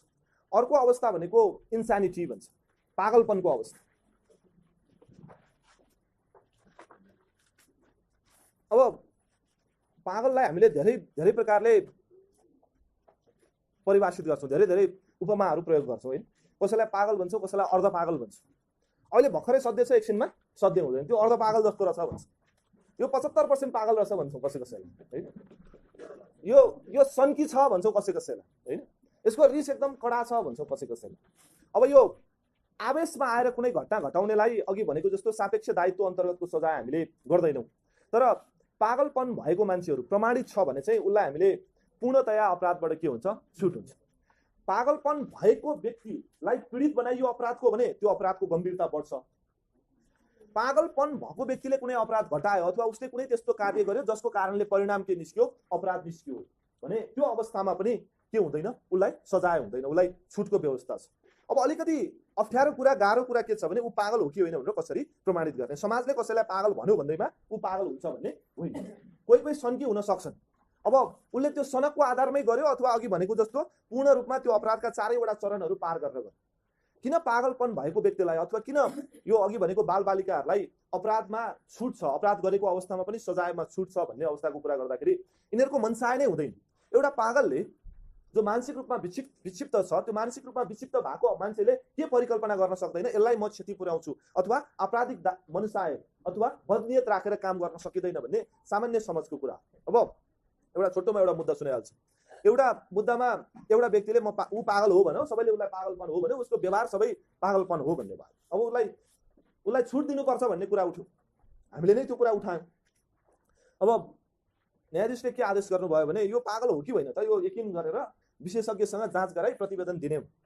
हामीले लगनखेलको हस्पिटलमा ल हामीलाई के लाग्यो, त्यो डाक्टरले ट्याक्क त्यो चाहिँ ज्वरो नाप्या जस्तो नापेपछि पागल हो कि होइन भनेर छुट्याउन सकिहाल्छ, सजिलै छ, एक दिनमा भइहाल्छ भन्दा डाक्टर के भन्नुहुन्छ, कम्तीमा यसलाई हामीले 1 देखि 3 महिनासम्म अब्जर्भेसनमा राखेपछि मात्र यो पागल हो कि होइन भनेर छुट्याउन सक्छौँ। त्यस्तो त नहुनु पर्ने हो। हेर्नु न के गर्नु भन्दा अनि उहाँले मलाई देखाउनु भयो, यो इनार हो, यहाँ हामी 1 महिनासम्म त्यो पागल भनिएको मान्छेलाई के गर्न लाउँछौँ, पानी निकाल्न लाउँछौँ। कसैले त्यो इनार हेरेर उहाँ रुन्छन् हैन, रोकोरोई गर्छन्, कसैले आधी पानी मात्र निकाल्छन्, कसैले बाल्टी नै पुरा फाल्दिन्छन्। त्यो विभिन्न कुराहरूले मात्र के गर्न सकिन्छ, एउटा व्यक्तिमा पागलपन छ कि छैन भन्ने कुरा यकिन गर्न सकिन्छ। त्यसका विभिन्न टेस्टहरू छन् हैन। उनीहरूले त्यो सबै टेस्ट गरिसकेपछि कतिवटा स्ट्यान्डर्ड मध्ये यतिवटा मिल्यो, यो कारणले गर्दाखेरि यो व्यक्ति पागलपन भएको हो भनेर छुट्याउन सकिन्छ। कसैले पागल भन्दैमा त्यसो हुँदाखेरि त जसले पनि अपराध घटाउने म पनि पागल हो भनेर आफूले आफूलाई घोषणा गरिदिने खालको अवस्था हुन सक्छ। यो चाहिँ पागलपनको अवस्था भयो, आपराधिक दायित्वबाट छुट पाउने अवस्था। अब अर्को अवस्था मिस्टेक। यो अहिलेको मुलुकी अपराध संहितामा एउटा सिद्धान्तकै रूपमा अंगीकार गरेको छ। मिस्टेक अफ द ल, गल्ती हैन। यो मिस्टेक भन्नाले गल्ती नै हो। मिस्टेक 2 प्रकारको हुन्छ, एउटा तथ्यको गल्ती, अर्को कानुनको गल्ती, mistake of fact and mistake of ल भनिन्छ। यो दुईटा मिस्टेक मध्ये मिस्टेक अफ लमा अपराधिक उन्मुक्ति पाइँदैन अथवा भनौँ छुट पाइँदैन, मैले प्रतिरक्षा लिन पाइँदैन। मलाई कानुन थाहा थिएन, त्यो कारणले गर्दाखेरि यो कानुनमा निषेधित गरिएको रहेछ, यसलाई अपराध भनिएको रहेछ, मलाई थाहा थिएन, त्यो कारणले गर्दाखेरि मैले अपराधमा छुट पाउनुपर्छ, यो कहिल्यै पनि हुँदैन। कानुनको अज्ञानता अक्षम्य हुँदैन भन्ने, इग्नोरेन्स अफ ल इज नट एक्सक्युज भन्ने अर्को सिद्धान्त प्रतिपादन भइसकेको छ भनेपछि यसलाई ठ्याक्कै यसै गरी के गरिएको छ, अहिलेको मुलुकी अपराध संहिताको यो अपराध शास्त्रको फौजदारी न्याय प्रणालीको सिद्धान्तको रूपमा अंगीकार गरिएको छ। अब कहिलेकाहीँ तथ्यमा भ्रम पर्न सक्छ अथवा गल्ती हुन सक्छ। मलाई लागेको थियो के जंगली स्याल आएको छ, त्यो स्यालले मेरो दुईचोटि कुखुरा लगिसक्यो, एकचोटि बाख्रा लगिसक्यो, अब आज यही मौका हो, यसलाई म खुकुरीले झटारो हान्छु भनेर के गर्नुभयो, तपाईले झटारो हान्नुभयो। झटारो हान्दाखेरि त्यो के रहेछ, छिमेकीको छोरो चाहिँ तपाईको बारीमा भोगटे चोर्न आएको रहेछ, त्यो झटारो उसलाई लाग्यो। अब यहाँ मिस्टेक अफ फ्याक्ट भयो नि, तपाईले सम्झिनुभयो के, तपाईले सम्झिनुभयो त्यो जंगली जनावर हो, लाग्यो कसलाई, मान्छेलाई लाग्यो, उसलाई क्षति त पुग्यो, सायद नमरिहाले, मरिहाल्यो भने पनि त्यसमा के हुन्छ, तपाईलाई छुट हुन्छ। अब त्यसलाई हामीले के मान्न सक्छौं, एउटा भवितव्य मान्न सक्छौं, इनिभिटेबल एक्सिडेन्ट मान्न सक्छौं। मतलब त्यसले हामीले त्यो परिकल्पनै गरेका थिएनौँ, हाम्रो मनसाय त्यस्तो थिँदै थिएन, हामीले तयारी गरेको अर्कै परिणाम ल्याउनको लागि थियो, तर त्यसबाट त्यस्तो परिणाम आयो भनेपछि त्यो अवस्थामा तपाईलाई छुट हुन सक्छ, सजायमा छुट हुन सक्छ, कम्प्लिटली तपाईलाई सजाय नहुन पनि सक्छ, किनभने तथ्यको भ्रममा पर्नु, तथ्यको भ्रममा परेर धेरै मान्छेले त्यस्तो कार्यहरू गर्छ। जस्तै लागु औषधको मुद्दामा पनि यो धेरै खालको हिसाबले आउँछ। कसैले सामान बोकाइदिया हुन्छ, यो एकदम इम्पोर्टेन्ट सामान हो, नखोलिकन गोप्य हो, लगेर राख्दै भन्छ, पुर्याइदिए भन्छ। अब साथीले भनेको पहिला पनि भनिदिएको हो, मैले लग्दै भन्दा नि लगेको हो, अब त्यही हिसाबले मैले लिएर आएँ, तर भित्र के रहेछ, लागु औषध रहेछ, भित्र के रहेछ, बन्दुक रहेछ, फोका रहेछ, गोली रहेछ, बम रहेछ, मलाई थाहा नै थिएन। अब मैले के पुरा सिद्ध गर्नु पर्यो, मलाई थाहा थिएन भन्ने सिद्ध गर्नु पर्यो। यो सुन बोक्ने गाडीहरू, मान्छे बेच्न लाने गाडीहरू, लागु औषध ओसार पसार गर्ने गाडीहरू, यो जंगली जनावरहरूको चाहिँ ओखेटा पर भन्छौँ हामीले हैन, उसको अङ्गहरूलाई हामीले लिएर जाने, यस्तो कुराहरूमा एकदम विवादित विषय भन्छ। लागु औषध लिएर गएको हुन्छ, कानुनमा के लेखिएको छ, सबै सामान जफत गर्ने भन्ने हुन्छ। अब उसको गाडी त जफत हुने भयो, साउलाई त थाहा छैन नि, मैले त उसलाई ड्राइभर हो, म ड्राइभरलाई चलाउन दिएको, अब उसले यसो गरौ भन्ने हुन सक्छ। कहिलेकाहीँ के हुन सक्छ, जस्तै लाइसेन्स नभएको व्यक्तिलाई तपाईले गाडी चलाउन दिनुभयो, सवारी चालन, बाइक पनि पर्न सक्छ, स्कुटर पनि पर्न सक्छ, गाडी पनि पर्न सक्छ, तपाईले चलाउन दिनुभयो। अब उसले कुनै दुर्घटना घटायो, त्यसको कारणले गर्दाखेरि कसैको जीव जान अथवा सम्पत्तिमाथि क्षति पुग्यो, त्यो बेलामा तपाईलाई पनि कैद सजाय छ। तपाईले जानिकन के गर्न भएन, उसलाई लाइसेन्स नभएको व्यक्तिलाई, सवारी चालक अनुमति पत्र नभएको व्यक्तिलाई आफ्नो गाडी दिन हुँदैन, दियो भने यति सजाय भनेर सवारी तथा यातायात व्यवस्था ऐनमा स्पष्ट लेखिएको छ। अब जान्दै दिनुभयो, तपाईलाई के भयो, कानुनको अज्ञानता क्षम्य हुँदैन, तपाईलाई सजाय हुने भयो। तर तपाईलाई थाहा थिएन उसको लाइसेन्स छैन भनेर, पहिला अर्को साउकोमा चलाएको थियो र भएछ के, उसको लाइसेन्स थियो, लिएको थियो, 5 चोटि मापछि गरेको सेवन गर्यो, थाहा भयो उसलाई, उसको लाइसेन्स के गरियो, खारेज गरियो, खारेज गरिसकेर छ, थाहा थिएन हैन। अब खारेज भएको प्रमाण तपाईले ल्याउनु भयो भने त्यो अवस्थामा तपाईलाई छुट हुन्छ, तपाईलाई सजाय नहुन सक्छ। यो चाहिँ के भयो त भन्दा मिस्टेक भन्ने, मतलब अपराधको प्रतिरक्षा लिने एउटा अर्को आधार बन्यो। अब अर्को यही भित्र इन्टोक्सिकेसन भन्ने भयो, यसलाई एक्सक्युज, मतलब यसमा चाहिँ तपाईँ क्षम्य हुन्छ है भन्ने खालका यी 4वटा छन्। एउटा इन्टोक्सिकेसन, यसलाई यो ड्रग एन्ड ड्रङ्कननेस पनि भनिन्छ, मतलब तपाईलाई त्यस्तो नशालु पदार्थ अथवा मादक पदार्थ सेवन गराउने र त्यो घटना घटाउने। अब तपाईले आफै के गर्नुभयो, मादक पदार्थ खानुभयो र घरमा गएर श्रीमती कुट्नुभयो भने त्यो बेला के भयो, त्यो हिंसा भयो, त्यो हाम्रो कानुनले परिभाषा गरेको अपराध भयो। तर तपाईको कमजोरी खाएपछि तपाईँ बेहोस हुनुहुन्छ अथवा तपाईले जुनसुकै कुरा गर्न सक्नुहुन्छ, अघि मैले भनेको जस्तो दुरुत्सान गर्ने, क्या खुवाएर, केही कुरा खुवाएर, कसैले खुवाएर त्यस्तो गराएको अवस्थामा त्यसमा छुट हुन्छ। इन्टोक्सिकेट गर्नु भनेको उसलाई नशालु अथवा मादक पदार्थ सेवन गराउनु र त्यो सेवन गराएर कुनै अपराध घटाउनु। त्यो घटाउने उद्देश्यले जसले खुवायो त्यो चाहिँ के भयो त, यसमा लायबल भयो, किनभने दुरुत्सानकर्ता ऊ भयो, म के भएँ, म इनोसेन्ट भएँ, मैले घटाउनु त घटाएँ तर मलाई होस दिएन। अब यो कुरा पनि प्रमाणित गर्न निकै धेरै गाह्रो छ, विशेष गरी आपराधिक मुद्दाहरूमा यस्तो खालको कुराहरू कहिलेकाहीँ आउने गर्छ। म बेहोस भएँ, मैले लिमिट भन्दा बढी खाएँ, यो कुरा मैले गरेको हो किनभने मलाई यकिन छैन। अब यस्तो खालको डिफेन्स लिन्छ कहिलेकाहीँ, यो प्रमाणित गर्न जटिल छ। तर कसैले दुरुत्सान गरेर अथवा कसैले तपाईलाई जबरजस्ती मादक पदार्थ अथवा नशालु पदार्थहरू सेवन गरायो, त्यो ड्रग पनि हुन सक्छ, त्यो जाँड रक्सी पनि हुन सक्छ, अथवा अरू कुनै त्यस्तो पदार्थहरू सेवन गरायो र त्यसबाट त्यस्तो खालको परिणाम निस्क्यो भने त्यो अवस्थामा हामीले त्यसलाई जसले त्यो घटना घटायो उसलाई चाहिँ सजाय नहुने गरेर छुट लिन सक्छौँ अथवा डिफेन्सको रूपमा प्रतिरक्षा गर्न सक्ने अवस्था हुन्छ। अब योभन्दा बाहेक यिनीहरूमा चाहिँ ट्याक्कै गराउन सकिन्छ। अघि मैले भनेको जस्तो त्यो परिणाम यो कारणबाट आएको छ भन्ने प्रमाणित भयो भने त्यो बेलामा छुट हुन सक्छ। अब छुट गराउन सक्ने यो जस्टिफाएबल जेनरल डिफेन्स भनिन्छ। कुन कुन अवस्थामा हामी यसलाई छुट गराउन सक्छौँ त? पहिलो कुरा आउँछ प्राइभेट डिफेन्स। प्राइभेट डिफेन्स भित्र सेल्फ डिफेन्स, त्यसपछि डिफेन्स अफ च्यासिटी र डिफेन्स अफ प्रपर्टी। कहिलेकाहीँ यसलाई यहाँ भित्रको वर्गीकरण निजी प्रतिरक्षा। निजी प्रतिरक्षा, उसले मलाई हान्न आयो मैले पनि हान्दिएँ, त्यस कारणले गर्दाखेरि मेरो केही गल्ती होइन है। यो do not offend defend for offend भन्छ नि हैन। आफै जाइ नलाग्नु, आफै आइ नलाग्नु, आइ लाग्ने माथि जाइ लाग्नु हैन। यो त हाम्रो एउटा मान्यता नै हो।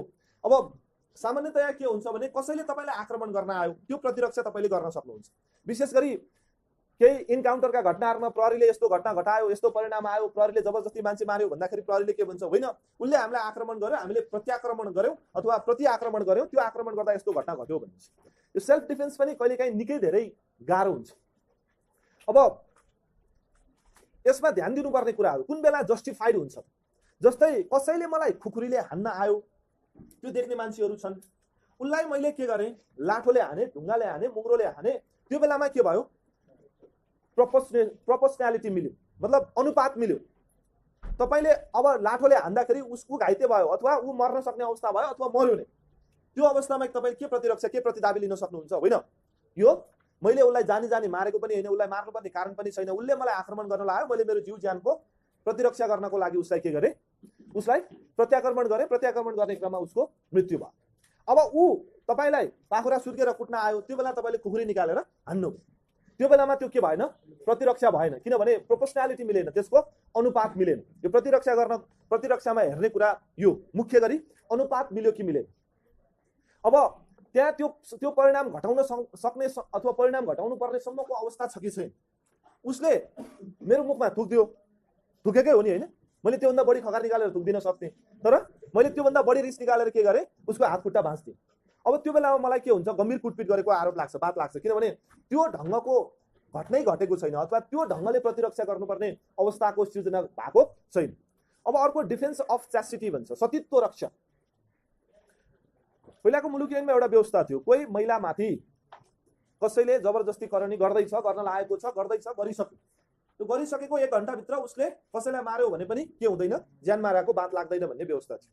मतलब तपाईको सतीत्वमाथि, तपाईको शारीरिक अनअतिक्रम्यतामाथि कसैले आक्रमण गर्यो, त्यो आक्रमण गर्दाखेरि तपाईले प्रतिरक्षा गर्न सक्नुहुन्छ। प्रतिरक्षा गर्दाखेरि कसैको ज्यानै लिनुभयो भने 1 घण्टाभित्र त्यो बेलामा के हुँदैन, ज्यान माराको बात लाग्दैन, तपाईलाई जन्म कैद हुने सजाय हुँदैन भन्ने व्यवस्था थियो। अहिलेको यो मुलुकी अपराध संहिता भित्र तपाईले यो जबरजस्ती करणीको महलभित्र परिच्छेदभित्र हेर्नुभयो भने अहिले पनि यस्तै व्यवस्था छ, तर यो 1 घण्टा भन्ने व्यवस्थालाई चाहिँ हटाएको छ। त्यो बलात्कार गरिसकेपछि गर्दा गर्दै तपाईले लपेट्दै दपेट्दै गएर कसैको ज्यानै मार्नुभयो भने पनि त्यो चाहिँ तपाईले प्रमाणित चाहिँ गर्नुपर्ने हुन्छ हैन। यो जस्टिफाएबल भन्न खोजेको कुरा नै के हो भने तपाईले प्रमाणित गर्न सक्नु भएको अवस्थामा के हुन्छ, तपाईलाई आपराधिक दायित्व वहन गर्नुपर्ने अवस्था हुँदैन, तपाईले त्यसको प्रतिरक्षा गर्न सक्नुहुन्छ। अर्को डिफेन्स अन प्रपर्टी, तपाईको सम्पत्तिको रक्षार्थ।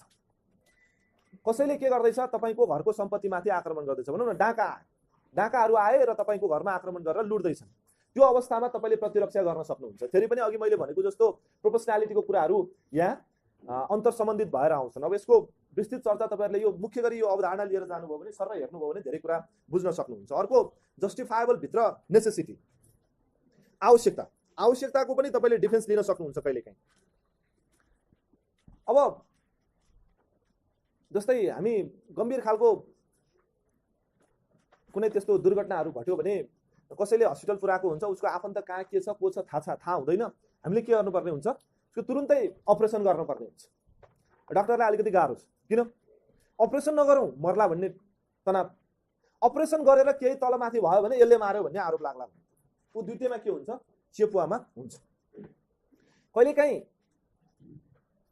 एउटा मान्छेलाई तपाईले उसले गुहार मागिरहेछ, ऊ खस्न लाग्दैछ, डिलबाट तपाईले के गर्दै हुनुहुन्छ, उसलाई समाएर लिएर आउनुपर्ने हुन्छ।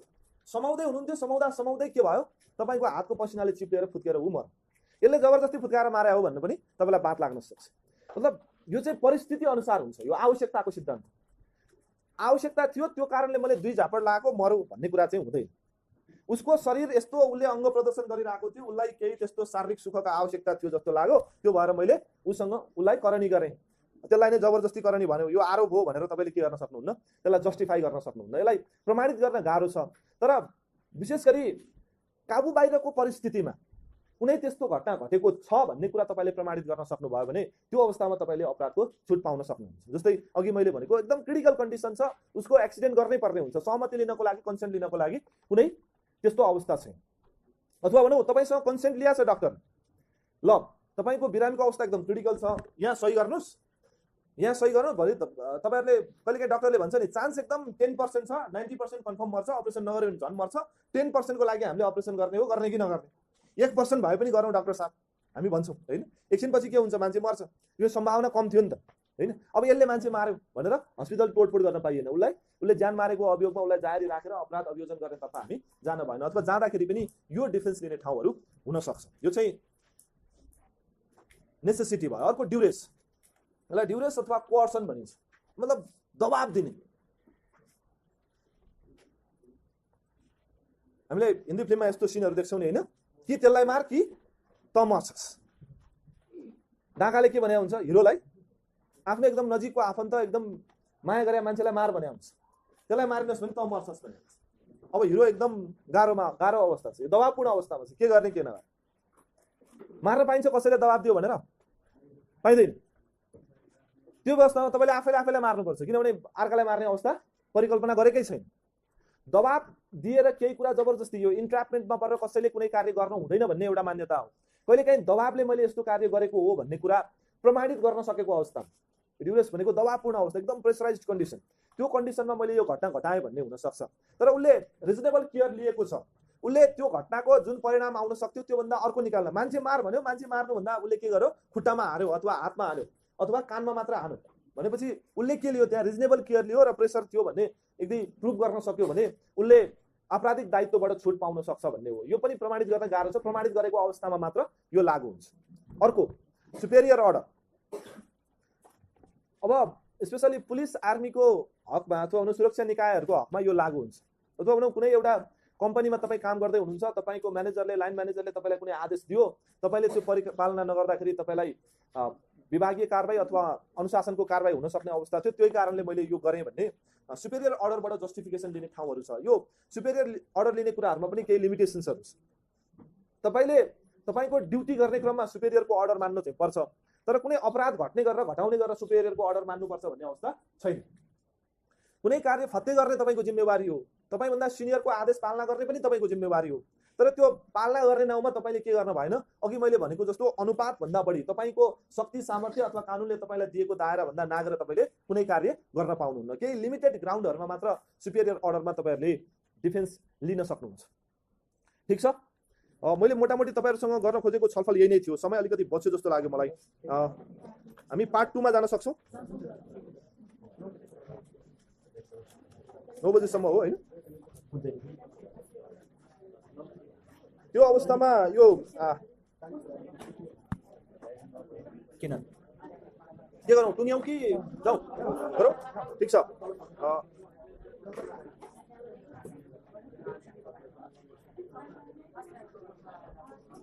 पार्ट 2 प्रपर्टी अफेन्स भन्छ होइन, सम्पत्ति सम्बन्धी कसुर। यसबाट सुरु गरौँ। पहिलो छ चोरी। यो चोरीभित्र डाका, अहिले हाम्रो मुलुकी अपराध संहिताभित्र चोरी तथा डाका गर्नेको परिच्छेद भनेर अहिले यसरी आएको छ। पहिला चोरीको महल भन्ने मात्र थियो मुलुकी ऐनभित्र। यो चोरीको कार्य भनेको अब हामीलाई सजिलो भइसक्यो, सैद्धान्तिक रूपमा हामी के स्पष्ट भइसक्यौँ भने कुनै अपराध हुनको लागि के चाहिने रहेछ, दुईटा कुरा चाहिने रहेछ, एउटा एक्टोसियस र अर्को मेन्स्रियस। मैले छिमेकीको घरको सुन देखेँ र ल्याएर राखेँ, त्यो चोरी हो कि होइन? कार्य मात्र अपूर्ण हुन्छ अपराध सिद्ध गर्नको लागि भनेर भनिसके। मैले त्यो उसलाई उसको स्वामित्वबाट विमुख गर्ने उद्देश्यले लिएर आएको रहेछु भने के भयो त? त्यो चोरी भयो।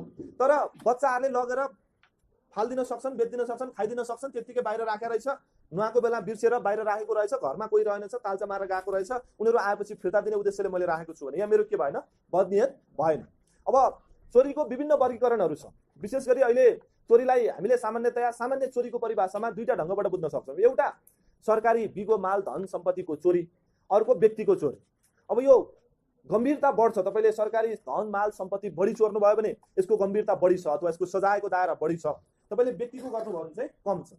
तर पहिला मुलुकी ऐनको तुलनामा अहिलेको मुलुकी अपराध संहितामा हामीले हेऱ्यौँ भने चोरीमा पहिला निकै कम सजाय थियो, अहिले त्यसको अधिकतम सजायको व्यवस्था कानुनले गरेको छ। त्यसमा तपाईँले चोरी गर्नुभयो भने 3 वर्षसम्म कैद र 30,000 रुपियाँसम्म जरिवाना भनेको छ। अब यो अपराधहरू तपाईँहरूलाई यो परीक्षाको दृष्टिकोणले यहाँले अध्ययन गर्दै हुनुहुन्छ, यो सन्दर्भमा म के जानकारी गराउँछु भने सामान्यतया अपराध के गर्दाखेरि हुन्छ, एक्टसियस र मेन्सिया ठ्याक्क छुट्याइदिने कि आपराधिक तत्त्व र आपराधिक कार्य। आपराधिक कार्य भनेको कसैको स्वामित्वमा भएको अथवा हक भोगमा रहेको सम्पत्ति उसको मन्जुरी बेगर अथवा उसलाई थाहा दिई जबरजस्ती हामीले लियौँ र उसलाई त्यो हकबाट बेदखल गर्नको लागि हामीले कुनै कार्य गर्यौँ भने त्यो आपराधिक कार्य भयो, चोरी हो। मनसाय भनेको के हो, त्यो खाने, त्यो मास्ने, त्यसबाट अनुचित लाभ लिने हैन। मेरो मनसाय भनेको त चोरी गर्दाखेरि त त्यही नै हुन्छ हो। यसरी ट्याक्कै छुट्याइदिनुपर्छ। अनि यो के वादी मुद्दा हो त, दुनियावादी फौजदारी मुद्दा हो कि सरकारवादी हो? जस्तै चोरी सरकारवादी हो, यसलाई सजिलोको लागि। अनि यसमा यो गरे बापत कति सजाय हुन्छ, ट्वाक्कै यसरी क्या तपाईँले के लेख्नु पर्यो, आपराधिक यो के गर्दाखेरि यो पूर्ण अपराध हुन्छ, कार्य र मनसाय छुट्याइदिने। र यो सरकारवादी हो कि दुनियावादी भन्दा यो सरकारवादी फौजदारी मुद्दा। लुटपिट के हो, दुनियावादी फौजदारी मुद्दा। चोरी सरकारवादी हो, लुटपिट दुनियावादी फौजदारी मुद्दा हो। अब चोरी गर्ने विभिन्न तरिकाहरू हुन सक्छन्। एउटा सामान्य चोरी भइहाल्यो, जस्तो तपाईँको मैले पाकेट मार्ने काम गरेँ अथवा तपाईँको घरको कुरा मैले सुटुक्क थाहा नदिकन तपाईँलाई ल्याएँ। अर्को भनेको नकबजनी चोरी भन्छ हाम्रो कानुनको परिभाषा, बगलरी भन्छ। नकबजनी भनेको तपाईँ चोरी गर्नको लागि युजुअल कोर्स भन्दा अनयुजुअल कोर्स लिनु, झ्याल ढोकाबाट छिर्नु पर्ने ठाउँमा के गर्नुभयो, झ्यालबाट छिर्नु। अनयुजुअल कोर्स, अबाटो प्रयोग गर्नुभयो र चोरी गर्नु, अथवा जाँदा बाटो प्रयोग गर्नुभयो तर निस्किँदा अबाटो प्रयोग गर्नुभयो। जाँदा ढोकैबाट निस्किनुभयो, छिर्नुभयो तर निस्किँदा के गर्नुभयो, झ्यालबाट निस्किनुभयो। यो चाहिँ के भयो त, नकबजनी चोरी भयो। अब यसमा तोडफोड पनि हुन सक्छ। तपाईँले भनौँ न कहिलेकाहीँ ढोका फोडेर जानुभयो, त्यो पनि के भयो, अबाटो भयो नि त हैन। अबाटो प्रयोग गरेकोलाई हामीले नकबजनी चोरी भन्छौँ। अब योभन्दा बाहेक अहिले तपाईँले रहजनी अथवा जबरजस्ती, रहजनी भनेको चाहिँ पहिला चाहिँ छुट्टै रहजनी भन्ने थियो। तपाईँ एक्लै हुनुहुन्छ, तपाईँ बाटोमा ढुकेर बस्नुभयो, गौडा ढुकेर बस्नुभयो, देउराली ढुकेर बस्नुभयो, भन्ज्याङ ढुकेर बस्नुभयो, अथवा यो बेला यति बेला यो ट्याक्कै यहाँ आउँछ भनेर ढुकेर बस्नुभयो। उसलाई थाहा दिई ढुकेर बाटो अबाटोमा ढुकेर बसेर पुरेर बसेर कसैलाई चोरी गर्नुभयो भने त्यसलाई रहजनी चोरी भनिन्छ। त्यसरी तपाईँले चोरी गर्नुभयो भने त्यसलाई डाका भन्यो अहिलेको परिभाषा। तपाईँले के गर्नुभयो, हात हतियारको प्रयोग गरेर कसैलाई तर्साए हैन, थाहा नदिकन चोर्नु र थाहा दिई तर्साएर अथवा म शक्ति प्रयोग गर्छु भनेर कसैले शक्तिको प्रयोग गरेर दुरुपयोग गरेर के गर्न सक्छ, सम्पत्ति छिनेर लिन सक्छ। त्यो अवस्थामा त्यसलाई पनि डाका भन्छ। अब योभन्दा बाहेक अरू रीतले 3 जना अथवा 3 जना भन्दा बढी मिलेर चोरी गर्नु, 3 जना मिलेर चोरी गर्नुभयो भने पनि के भयो, डाका भयो। अब यसको बारेमा अलिकति विभिन्न खालको टिका टिप्पणीहरू यसलाई यो चाहिँ ठिक भएन भन्ने हिसाबले प्रतिक्रियाहरू आउन थालेका छन्। अदालतहरूले पनि यसमा के गर्ने भन्ने सन्दर्भमा सर्वोच्च अदालतको एउटा व्याख्या खोजेको छ। तर तपाईँहरूले 3 जना मिलेर 1 जनाको साइकल चोर्नुभयो, छिमेकीको भोटे चोर्नुभयो भने पनि तपाईँ अहिलेको कानुनको हिसाबले डाका हुनु र तपाईँलाई न्यूनतम 5 वर्ष। यो 3 जना भन्दा बढी व्यक्तिहरूको जमात मिलेर चोरी गर्यो भने 5 वर्षदेखि 10 वर्षसम्म कैदको व्यवस्था छ। अघि मैले भनेको जस्तो तपाईँले यो रहजनीको रीतले मतलब कहीँ ढुकेर बसेर कसैको सम्पत्ति छिन्नुभयो अथवा चोरी गर्नुभयो भने त्यसलाई डाका भनिन्छ। र हात हतियारको प्रयोग गरेर अथवा गर्ने डर धाक धम्की त्रास देखाएर चोरी गर्नुभयो भने त्यसलाई पनि डाका भनिन्छ। त्यसमा न्यूनतम 7 वर्षदेखि मलाई 12 वर्षसम्म जस्तो लाग्छ यो सजायको व्यवस्था कानुनले गरेको छ। यो चाहिँ चोरी सम्बन्धी व्यवस्था भयो। अब अर्को लुटपिट। लुटपिटमा र चोरीमा धेरै फरक छैन। लुटपिट चाहिँ कस्तो भने तपाईँको पिट्ने उद्देश्यले तपाईँ गएको हुनु पर्यो अथवा धेरैजनाको जमात लिएर गएको हुनु पर्यो। विशेष गरी यो अन्न चामलको हकमा यो लागू हुन्छ लुटपिट चाहिँ। यो हुलदङ्गाकै एउटा प्रकार हो। जस्तै कसैले खेतीपाती गरिरहेको सम्पत्ति छ, त्यो चाहिँ के गर्नुभयो, त्यसको हक धनीको मन्जुरी बिना तपाईँले लिएर लुटपिट गर्नु। अथवा कसैको धनमाल छ, अघि भनेको जस्तो चोरीकै हिसाबले जानुभयो, चोरीमा चाहिँ के हुन्छ, ट्वाक्कै यही गर्न जान्छु भन्ने हुनसक्छ। उसले चाहिँ सबै लिएर जाने नियत हुनसक्छ र त्यहाँ उसले शक्तिको प्रयोग गरे हुन्छ। त्यहाँ 1 जना 2 जना हुँदैन, जमात हुन्छ। यो चाहिँ लुटपिट हो। लुटपिट दुनियावादी हुन्छ, मतलब तपाईँ आफै जानुपर्छ अदालतमा सिद्ध गर्नको लागि। तपाईँले प्रहरीकोमा गएर जाहेरी दिएर के हुँदैन, लुटपिट सिद्ध हुँदैन। यो लुटपिटको हकमा यति भन्दा योभन्दा बढी छलफल गर्नु पर्ला जस्तो मलाई लाग्दैन। अर्को ठगी, चिटिङ। ठगीको मनसाय भनेको कसैको सम्पत्ति तपाईँले हात पार्ने नै हो। यसमा पनि यो सबै यो अघि भनेको लुटपिटमा पनि, चोरीमा पनि, यसमा पनि। तर यसमा अलिकति फरक कुन ढङ्गले छ भने तपाईँले कसैलाई केही विश्वासमा पार्नुहुन्छ, झुक्यानमा पार्नुहुन्छ, गफलतमा पार्नुहुन्छ, मतलब डिसिभ गर्नुहुन्छ। तपाईँको नियत नै ठग्ने छ, अनुचित फाइदा लिने छ। तपाईँ के भन्नुहुन्छ, आफूले नपाएको पगरी पाएँ भन्नुहुन्छ। तपाईँ डक्टर नै होइन, तपाईँ इन्सपेक्टर नै होइन, तर तपाईँ इन्सपेक्टरको रूपमा प्रस्तुत हुनुहुन्छ, डक्टरको रूपमा प्रस्तुत हुनुहुन्छ। तपाईँले वैदेशिक रोजगार विभागबाट एजेन्टको के गर्नु भएको छैन, मान्यता लिनु भएको छैन, तर मैले एकदम विदेशमा पठाउनको लागि अनुमति पाएको छु भन्नुहुन्छ। नपाएको पगरी पाएँ भने होइन। अब ठ्याक्कै तपाईँ 2 दिनमा उडिहाल्नुहुन्छ। तपाईँ उडेपछि एकदम तपाईँको तलब यति हुन्छ, के गर्यो, कसैलाई केही कुरामा विश्वासमा पारे, तर परिणाममा त्यो आयो। यो चाहिँ ठगीको कार्य भयो। उद्देश्य के हो, सम्पत्ति प्राप्त गर्ने नै हो। यसमा पहिला 5 वर्षसम्म कैद थियो, अहिले यसमा 7 वर्षसम्म कैदको व्यवस्था गरिएको छ।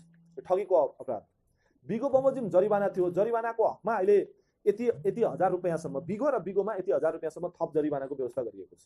र अहिलेको मुलुकी अपराध संहिता र मुलुकी फौजदारी कार्यविधि संहिताको एउटा व्यवस्था के हो भने तपाईँ ठगीको मुद्दामा मेलमिलाप गर्न पाउनुहुन्छ।